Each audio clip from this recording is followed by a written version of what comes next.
U hamamu Mehmet Paše u Prizrenu, podignutog u 16. vijeku, održana je promocija knjige poezije Ademov mjesec pjesnika Mustafe Baljaja, kao i izložba akademskog slikara Lojzeta Kalinšeka iz Slovenije, čiji su radovi motivisani poezijom iz knjige.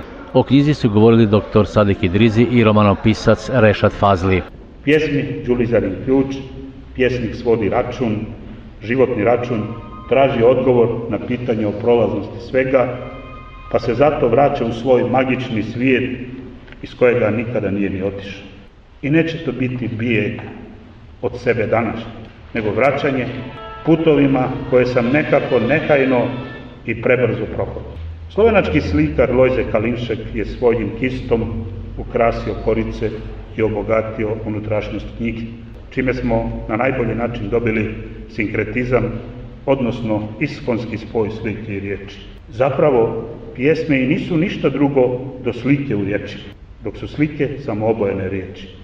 Ova knjiga i izložba koja je prati najbolja su potvrda jedinstvenosti.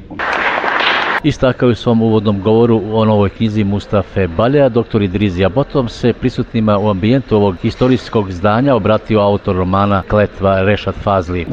Mogu vam reći da mi je jako drago da sada ovdje mogu govoriti o poetskom ostvarenju pjesnika koji bi se s pravom svrstao među pjesnike koji su svojom pjesničkom riječju unijeli na misaone svestranosti, filozofske rječitosti i muzikalnosti u svojim pjesmama. Pjesme u kojima je svaka riječ dobro odmjerena, izvagana, očišćena. Pauza koja se javlja iza svakog struktura stiha u velikoj mjeri ujednačena, govori o zrelosti u kojoj su razvijene ideje, smisao i njihov cilj.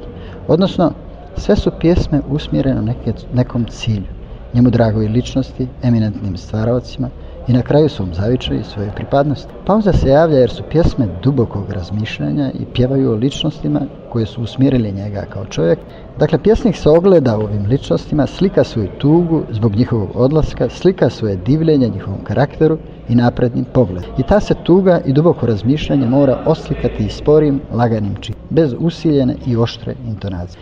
To je uslov kompletnosti pravilnog razumijevanja Baljevih pjesama. Kazao je među ostalom romanopisac Fazli. Slikar iz Slovenije čije su slike prikazane ovdašnjoj publici Lojzet Kalinšek, tako da mu je drago što je gost u Prizrenu. Sve bilo već kazano.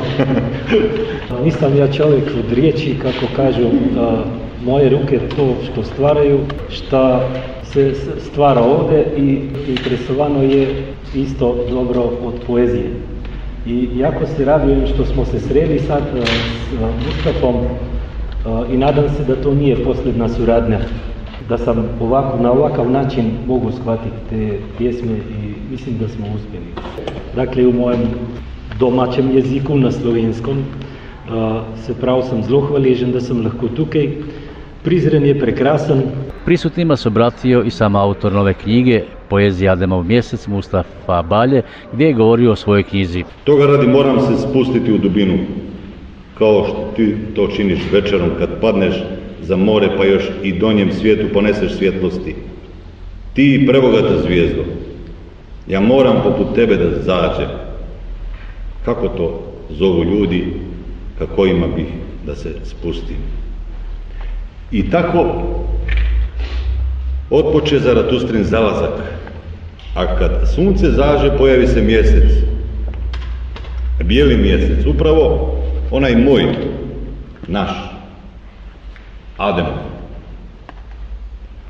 Poštovani ljubitelji pisane riječi, ali i kista, želim da vam kažem da sam pišući ovu knjigu tražio čovjeka, pitagorski, kao mjeru svih stvari. I ta se nit provlači kroz svaku moju pjesmu. Adem, ili u drugom obliku Adam, hebrejskog je porijekla i znači zemlja. Prvi je čovjek Adem. Kod Jevreja, recimo, riječ Adam se ne koristi kao ime, nego više kao riječ čovjek. Prema Kuranu Adem, ili u Bibliji Adam, radi se o čovjeku koga je Bog stvorio od zemlje. Dakle, stihovi su se nekako nizali uglavnom kada padne noć i nestane sunčeva svjetlost. Upravo kada mjesec mudrošću Božjom šalje energiju, kada nas krijepi, prosipa fotone. Upravo tada se umiri tijelo i zaiskri duša. Ta se dva elementa, čovjek i mjesec, vodila su praktično moju potragu za korijenom, bitkom, smislom života i smrti. Potom je pjesnik odrecitao stihove iz svoje nove knjige pred ljubiteljima pisane riječi.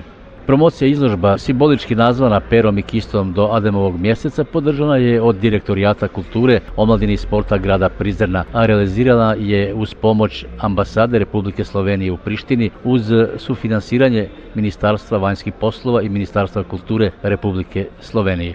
Za Radio Kosova iz Prizrena, Rajf Kasi.